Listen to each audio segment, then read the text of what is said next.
Приветствую! В эфире спортивная передача «Таймаш», где мы обозреваем самые знаковые события в мировом и нашем отечественном спорте. Сегодня в выпуске мы поговорим о ветеране-борце из Кыргызстана, покатаемся верхом, так сказать, на мастере по пауэрлифтингу, узнаем, как живет движение футбольного фристайла в Кыргызстане, ну и, конечно же, разберем прошедшие матчи в Лиге чемпионов. Мы начинаем.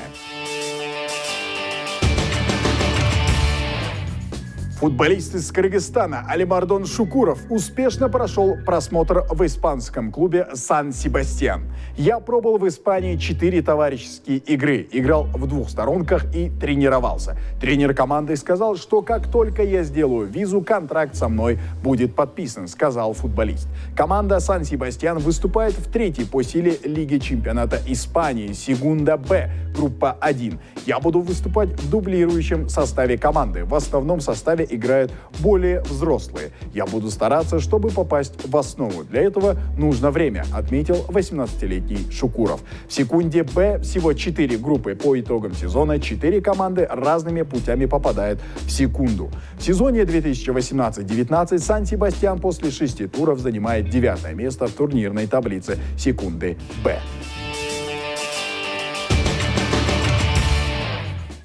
Борец однажды, борец навсегда.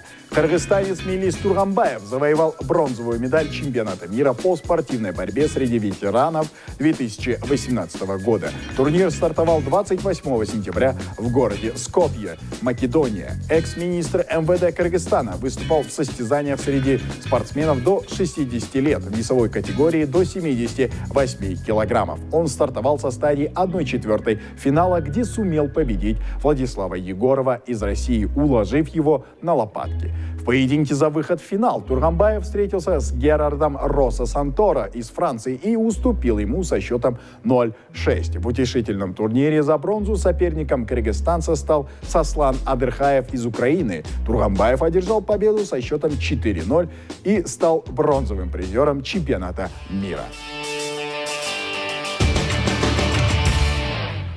Борьба – это сила. Сила – это мощь. Вот о мощи я бы хотел показать вам следующий сюжет. На днях я заходил в гости к мастеру по пауэрлифтингу, к моему старому знакомому Руслану. Ему определенно есть что показать. Внимание на экран.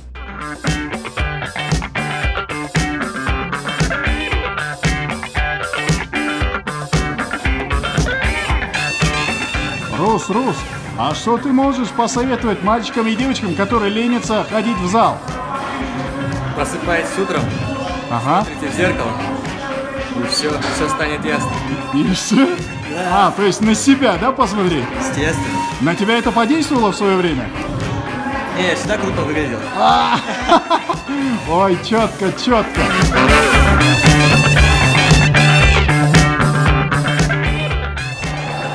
Готов? О, полетели в космос. Возьмите 10 часов ноги. Ой, мне дайте линк, пожалуйста. Ох, ребятушки.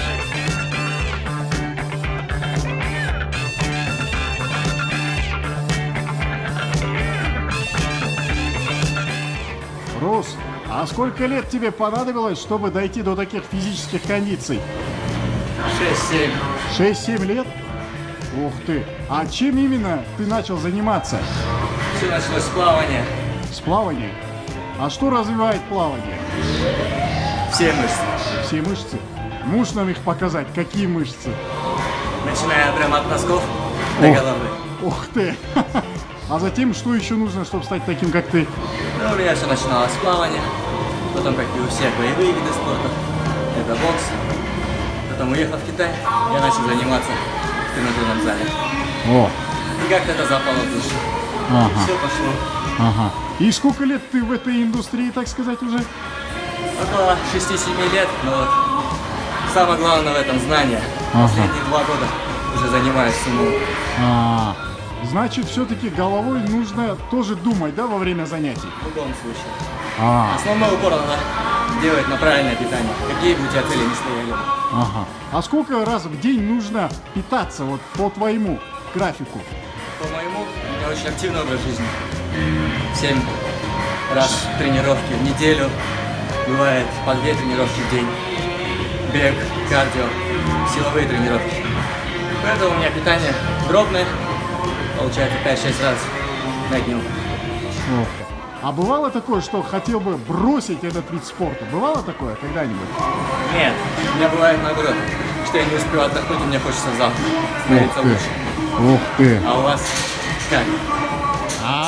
Это вопрос телезрителям. Спасибо, Рус, спасибо. Занимайтесь, друзья мои, и становитесь таким, как Рус.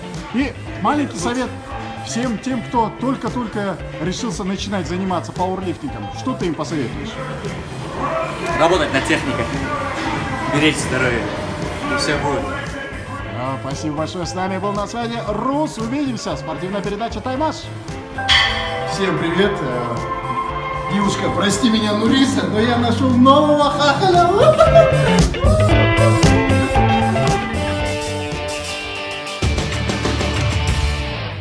И вот мы подбираемся к главному событию прошедшей недели – Лиги чемпионов. Поговорим о командах, их результатах, но прежде я бы хотел вынести на ваш суд сюжет о ребятах, чьи умения в футболе называются футбольным фристайлом. Приветствую всех любителей отечественного футбола. Я нахожусь с магическими ребятами. Именно они называют себя футбольными фристайлерами. Ребята, здорово! Привет, алейкум. Алейкум ассалам. Ну что ж, ребята, рассказывайте, как и почему вы начали эту движуху. Эта идея зародилась, наверное, сколько уже? Полгода назад. Да, полгода уже прошло. Сначала это было простым увлечением. Вот наш предводитель, основатель этого проекта сегодня, к сожалению, отсутствует с нами, Азамат Кадыров. Но вот мы от его лица, от имени нашего проекта Кыргыз Фристайл. С чего проект начинался? Начинался с того, что сначала снимали любительские съемки, были, да? Привлекали молодежь, которая увлекается вот именно направлением уличного футбола. Мы занимались вот данным видом, скажем, уже спорта, да? Фристайлом занимались. Со временем вот эта идея, вот это увлечение переросла вот в такой некий проект под названием Кыргыз Фристайл. Там собрались вот на сколько человек? 15 человек. Осталось всего 5. Да, с Азаматом. Среди нас еще есть и девушки. Ух ты! И парни, и девушки, и младше нас ребята есть, и старше нас ребята есть. А кто-нибудь любовь среди них нашел? Ну, любовь, была, да. Прошла. Ай, Байкуштар, было и прошло. Кстати, кто? Он был влюблен в девочку-фристайлершу? Да, это уже давно прошло. Понятно. Все уже закончилось. Продолжаем. От имени проекта мы, как, с целью чего создан проект? С целью того, что вот мы пропагандируем здоровый образ жизни, это во-первых. Во-вторых, устраиваем всяческие турниры по мини-футболу. Вот скоро в ноябре, да? Дай бог, пройдет еще один турнир. Недавно мы в сентябре месяце провели второй турнир уже по счету. Ну что ж, ребят, тогда давайте перейдем уже к магии футбола.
Чтобы стать хорошим фристайлером? Хорошим составу нужно тренироваться каждый день. Тренироваться и много чеканить. А эти ваши финты, они в большом футболе пройдут? Эти финты не пройдут, но поможет по технике. Значит, самое главное во фристайлинге это техника, да? Это самая главная техника. А физика? А физика не надо. Понятно. А зачастую сколько часов вы можете один финт прорабатывать? Проработать где-то 1,5-2 часа. 1,5-2 часа это хватает? Это не хватает. Чтобы научиться хорошему финту, нужно где-то примерно месяц. Ух ты! Каждый человек по-разному дается. Может, кто-то за неделю, кто-то за месяц. Смотря от него, да? От самого человека. Дисциплину будет соблюдать, то может. Понятно. Все хорошо, спасибо большое. Лига чемпионов. Слово, от которого стынет кровь в венах настоящих фанатов футбола. И она сполна порадовала своей непредсказуемостью в предыдущем туре. Давайте же пройдемся по более значимым событиям из мира лучшего турнира Старого Света. Красно-синий самый сильный. Именно так звучит лозунг болельщиков ЦСКА, которые в минувший вторник у себя дома прихлопнули не абы кого, а сам мадридский Реал. Хотя нет, прихлопнули слово не столь подходящее, как дожали и выстояли. А все началось с нелепейшей ошибки полузащитника мадридского Реала Тони Кросса. Варан головой скидывает на Начо, испанец на Тони, а тот, видимо, пытался отдать мяч своему вратарю. В итоге мяч предательски рикошетит от газона и как по заказу прилетает к ногам набегавшего Влашича, которому оставалось лишь обыграть шокированных защитников и пробить по воротам, с чем он успешно справляется. 1-0 ЦСКА уже на второй минуте открывает счет. Мяч этот, к слову, стал вторым самым быстрым голом в ворота Мадрида в Лиге чемпионов. На первом же месте гол Роя Макая, который в 2007 году поразил ворота Реала уже на 10-й секунде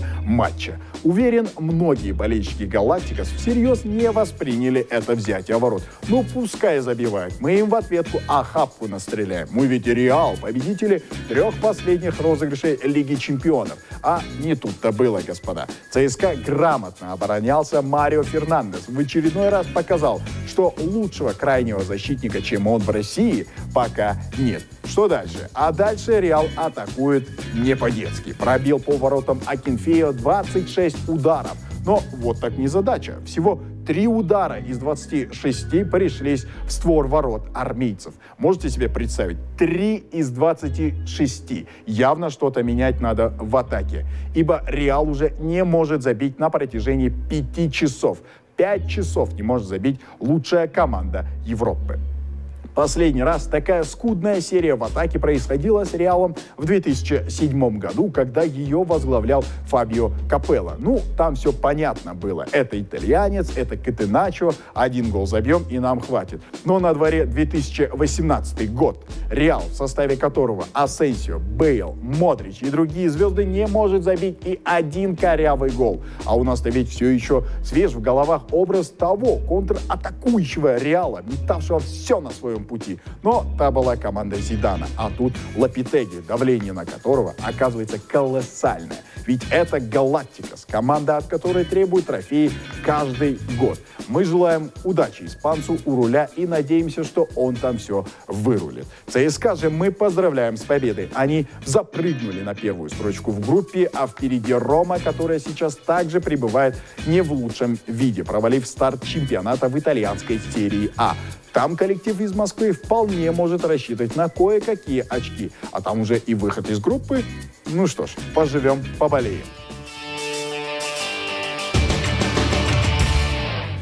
Следующий матч, а точнее следующие 2 матча, это те встречи, в которых есть 2 игрока, оформивших по хэт-трику. Речь идет, конечно же, об Эдине Джека из Ромы и о Пауло Дибала из Ювентуса. Оба они забили по 3 мяча, крупно разгромив своих соперников. Но это были все-таки не топ-команды. В Швейцарии Young Boys, да, без вариантов. Лучший коллектив сейчас. Команда эта оформила 9 побед подряд на старте чемпионата Швейцарии. Но в Европе им еще ого-го, как далеко до исполинов европейского футбола. А Виктория Плзень и вовсе за счастье счастье играть в групповой стадии Лиги Чемпионов. Свои гонорары они точно получат и будут довольны вылетом из группы по окончанию групповой стадии. Вот когда Ювентус встретится с Ман Юнайтед, а Рома с набравшим ход ЦСКА, вот тогда мы и посмотрим на всю мощь этих двух нападающих.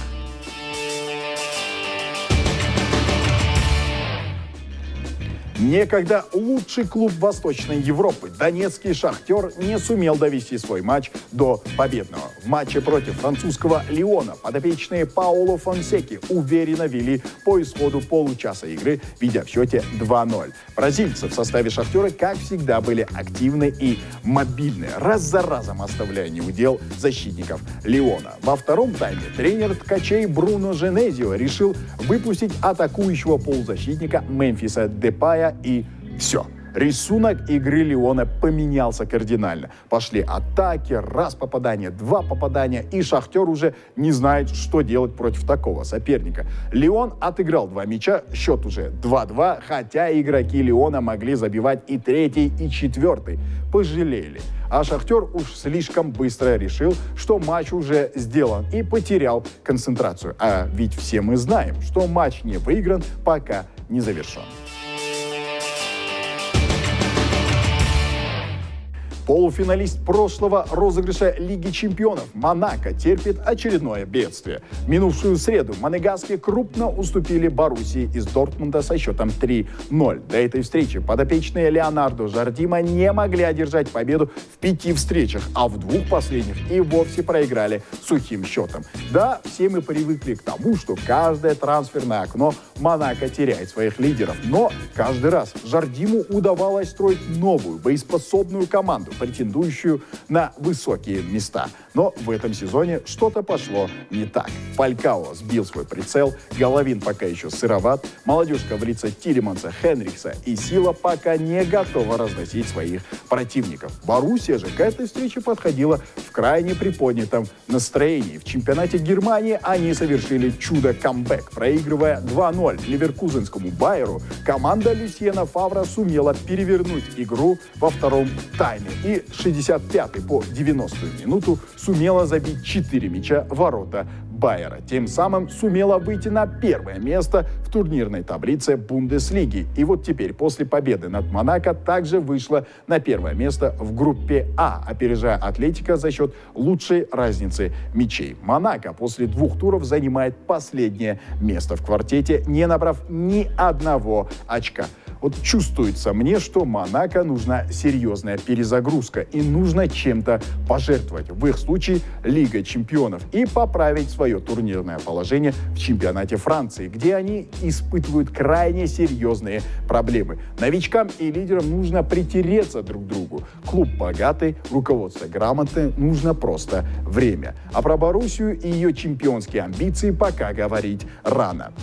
Мы помним, как в прошлых сезонах Бавария позволяла себя обходить, но затем во втором круге набирала такой ход, что другим ничего не оставалось, как в очередной раз наблюдать за тем, как рекордмайстер поднимает очередную салатницу над головой. Хотя, зная Люсьена Фавра, можно сказать, что первый сезон Боруссия проведет на запредельном уровне. Ведь тренер у них такой, он всегда выдает сильный первый сезон. Так было в Ницце, когда под его руководством команда с юга Франции заняла сенсационное 3-е место в чемпионате Франции. Так было и в Мюнхен-Гладбахской Боруссии, когда из команды, едва не вылетевшей из Бундеслиги, Фавр с первого сезона превратил в постоянного участника Еврокубков. Поживем, увидим.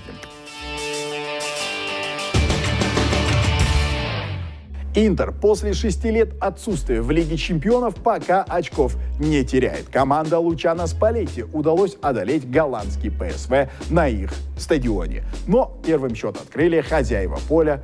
Пабло Росарио это был. Ближе к перерыву усилиями Ниндзи Наингалана Нерадзури сравняли счет. А на 60-й минуте лучший бомбардир Интера последних лет Мауро Икарди забивает второй гол Интера, который впоследствии становится победным. Здесь без сенсаций.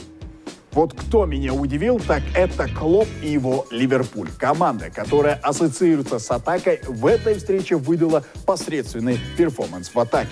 Фееривший в прошлом сезоне Салах страдает синдромом второго сезона и не может пока забить в решающих встречах. Противник Ливерпуля в этой встрече, Наполи, потихоньку отходит от модели игры с Сарри и во главу угла ставит уже больше контроль мяча, а не безбашенные приключения в атаке, как было при Сарри. И это сработало. Неаполитанцы были ответственны с каждым мячом. Без нужды не шли обострять вперед. Грамотно оборонялись, полностью лишив девятку Ливерпуля Роберто Фирмино мяча. Он до него попросту не доходил, так как полузащиту мерсисайдцев сжали в сильный непроходимый кулак. Итогом всего этого стал гол на последних минутах матча. Врывание Каллихона между защитниками, прострел на набегающего к левому углу ворот Инсинье и, прошу любить и жаловать, его величество гол. Анчелотти показал, как надо играть против машины Клопа, и теперь Юргену, во что бы там ни стало, нужно придумывать новый стиль поведения и движения игроков на поле в критических моментах, когда их лишают мяча. Клоп, ты можешь лучше. Ну и, наконец, вишенка всего турнира – матч между Барселоной и Тоттенхэмом, где Барса показала свой, а затем указала на настоящий уровень лондонского клуба, обыграв последних со внушительным счетом 4-2. Тоттенхэму крайне тяжело было что-либо создавать впереди по причине того, что отсутствовал их главный дирижер, датский Пирло Кристиан Эриксен, а также не хватало мобильного Дели Алли, техника которого позволяла в одиночку справляться с 2-3 людьми на поле за раз. Их двоих не было, и лондонцы осиротели в атаке. К перерыву горели уже 2-0, толком не зная, как добраться до ворот Блаугранас.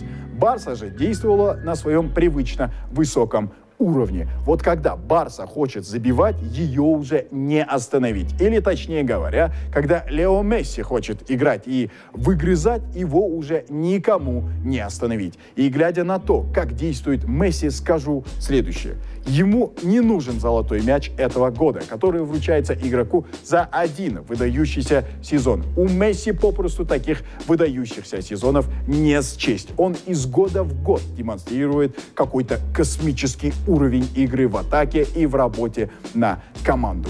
Вы и без золотого мяча могли видеть игру одного из лучших игроков в истории футбола. Ушел Иньеста – не беда. Месси не хуже испанца видит поле и контролирует темп игры, выводя своих партнеров на ударные позиции. А как Месси умеет забивать, мы все и так знаем. Да, только об этом явно не знал лондонский Тоттенхэм. Ну как можно было оставлять Месси в одиночку у себя в штрафной в моменте с третьим пропущенным голом, я не понимаю. В вашу штрафную забегает самый опасный игрок команды, а вы не смотрите за ним? Простите, тогда вам мало что ловить в лучшем турнире Старого Света. Маурисио Почеттино отличный специалист, и я уверен, он свое слово еще скажет. В АПЛ, естественно. На этом у меня все. Пишите в директ, если вам понравилось. Заходите на нашу страничку в Ютубе и будьте всегда со спортом. Азирет Туратбеков. Пока.